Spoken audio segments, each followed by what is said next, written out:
नमस्कार दोस्तों, विवादों में भी पावर स्टार पवन सिंह का गाना मचा रहा है तहलका और बवाल।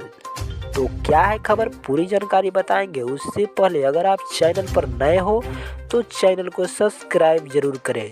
आपको तो पता ही होगा, खेसारी लाल जी के बेटी के ऊपर पंकज सिंह एक गंदा गाना गा दिया है। उसके वजह से पूरा भोजपुरी इंडस्ट्री में बवाल मचा हुआ है। खेसारी लाल जी लाइव आकर रो रहे थे, फिर भी उस पंकज सिंह ने गाना डिलीट नहीं करवाया। मैं अपना तरफ से जितना सारा कलाकार है सभी को कहना चाहता हूँ कि किसी के बेटी बहन के ऊपर गाना ना गाएं, प्लीज मेरा से यही रिक्वेस्ट है। अब चलते हैं मेन टॉपिक पर। वही पावर स्टार पवन सिंह के सॉन्ग के बारे में बात करने वाले हैं। वही गाना है पुदीना या हसीना 2। आज का रिकॉर्ड मात्र 2 दिन का है। 2 दिन हो रहा है।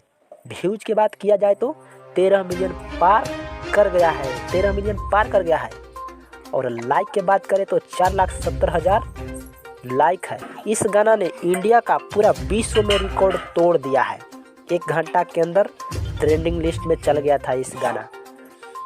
तो आप क्या कहना चाहते हैं पावर स्टार पवन सिंह के बारे में, और गाना पावर स्टार पवन सिंह का कैसा लगा तो हमें कमेंट जरूर करें और चैनल को सब्सक्राइब करें।